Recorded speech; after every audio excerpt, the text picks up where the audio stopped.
নমস্কার, আপনারা দেখছেন আরবি বাংলা। আপনাদের সঙ্গে আমি সুস্মিতা। নজর রাখবো আজকের বেশ কয়েকটি গুরুত্বপূর্ণ খবরে।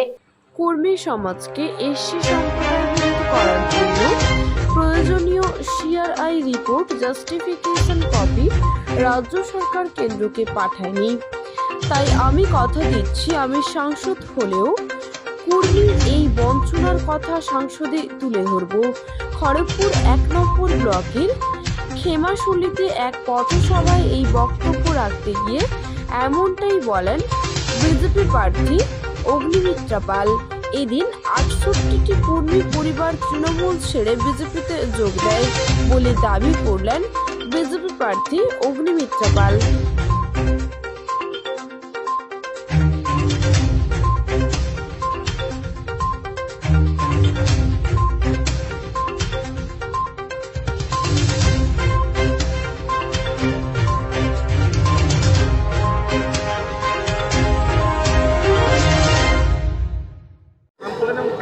আজকে খেমাশুরিতে জয়েনিং হলো কুর্মী পরিবার, ৬৮টি পরিবার থেকে মানুষ জয়েন করলেন।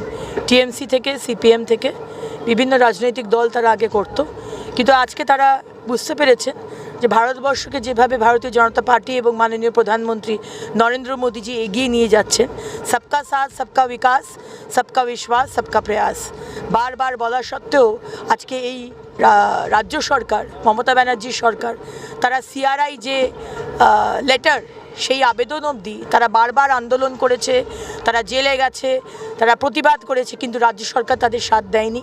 সিআরআই যে অ্যাপ্লিকেশন, সেটা অবধি তারা কেন্দ্র সরকারকে পাঠায়নি। এবং আমরা কদিন আগে দেখতে পেয়েছিলাম ঝাড়গ্রামে অভিষেক ব্যানার্জি, মানে আমাদের রাজ্যের যে রাজপুত্র, তিনি এসে বলেছিলেন তাদের কর্মী ভোটের দরকার নেই। তাই সেই কাজটাই আমরা করছি। কর্মী ভোটের যখন দরকার নেই, সমস্ত কর্মী পরিবার তারা ভারতীয় জনতা পার্টির হাত ধরল, এবং আমি সাংসদ হলে তাদের যে দাবি, সেই দাবি নিয়ে আমি পার্লামেন্টে কথা বলবো। দিদি, আজকে রেলমন্ত্রী খড়গপুরে আসছেন। গতকাল কেশিয়ারিতে জুমালিয়া বলেছেন যে ভোট এলেই রেলমন্ত্রী আসেন এবং তিনি চমক ধমক দেন বস্তিবাসীদের রেলের, এবং তাদেরকে উচ্ছেদ করার কথা বলেন এবং বিভিন্ন রকম বলেন। টিএমসির প্রার্থী জুনমালিয়াকে বলবো, আমরা বিধায়করা আমরা বছরে ৬০ লাখ টাকা পাই, এমএলএ ল্যাডের টাকা। আমরা ৩ বছর এমএলএ আছি, তাহলে ১,৮০,০০,০০০ টাকা হয়। উনি যে হিসেব দিয়েছেন ওনার এমএলএর কাজের, তাতে উনি ১৫ কোটি টাকার কাজ করেছেন। এই টাকাটা কোথা থেকে পেলেন, আমরা তার প্রশ্ন করতে চাই। আমরা সবাই বিজেপির এমএলএ হয়ে আমরা 1.8 পাচ্ছি, আর উনি 15 কোটি টাকা কার কাজের কথা বলছেন? উনি কি মেদিনীপুর মিউনিসিপ্যালিটি যে কাজ করেছে তার কথা বলছেন? মমতা ব্যানার্জির সরকার যদি কোনো কিছু করে থাকে, কি তার হিসেবটা দিচ্ছেন? নাকি মোদিজি যে যে কেন্দ্র সরকারের কাজ যেগুলো এখানে হয়েছে তার হিসেবটা তার ম্যানিফেস্টোর মধ্যে ঢুকিয়ে দিচ্ছেন? সুতরাং আমি প্রশ্নটা আগে ওনার কাছে করতে চাই। বাকি রেল কি করবে সেটা তো রেলমন্ত্রী এসে আজকে বলবেনই। এবং খড়গপুর শহরের ওপরে রেলের যে অবদান, সেটা আলাদা করে কিছু বলার নেই।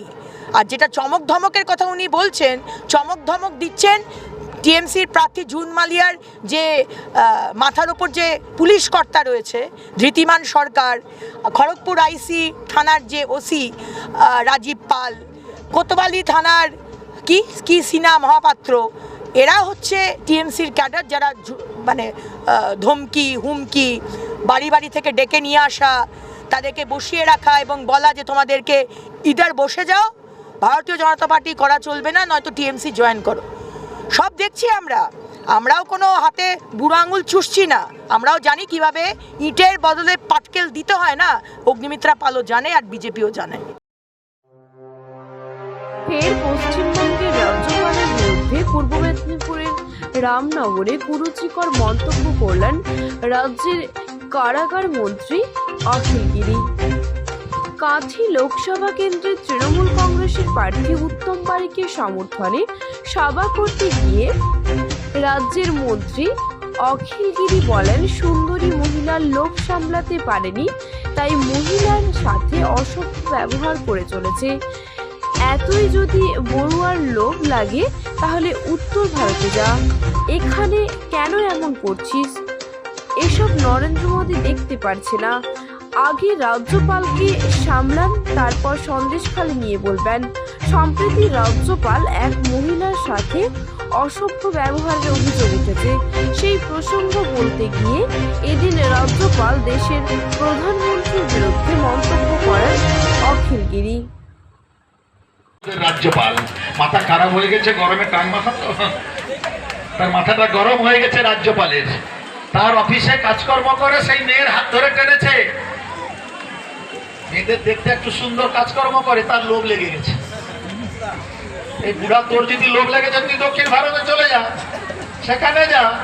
রাজ্যপাল সেই মেয়ের আবার অন্যান্য মেয়েদের হাত ধরে টানে কিনা দেখো। সেটা দেখতে পারে না নরেন্দ্র মোদী, সেটা দেখতে পারে না অমিত শাহ। রাজ্যপাল মহিলার অবমাননা করেছে, দেখেছেন তো টিভিতে আপনারা। পালিয়ে গেছিল, আবার এসছে। তার মেয়ে বলেছে আমি বাবা সেখানে চাকরি করব না। তো রাজ্যপালকে আগে সামলা, পরে সন্দেশখালি দেখবি। আর সন্দেশখালিতে বিজেপি বিক্ষোভ করছে কোথায়? বিজেপির বাড়ির সামনে। সে কে? মন্ডল সভাপতি। কেন? তুমি কেন সত্যি কথাটা বললে এখানে নারী নির্যাতন হয়নি? মন্ডল সভাপতি বলছে এখানে শ্লীলতাহানি হয়। 24 ঘন্টাকে কম পয়সা দিয়েছে, একটু কম দেখাচ্ছে। টিভি 9-কে টাকা দিয়েছে, টিভি 9 দেখাচ্ছে। নিউজ 18-কে টাকা দিয়েছে, নিউজ 18 টাকা দিচ্ছে। মিডিয়ারাও আমাদের বিরুদ্ধে অপপ্রচার করছে। এর জন্যই আপনাদের বলি, এই বাংলাকে যদি বাঁচাতে হয়, ভারতবর্ষের সংবাদ এখন এ পর্যন্তই। দেখতে থাকুন আরবি বাংলা, খবর যেখানে হাতের মুঠোয়।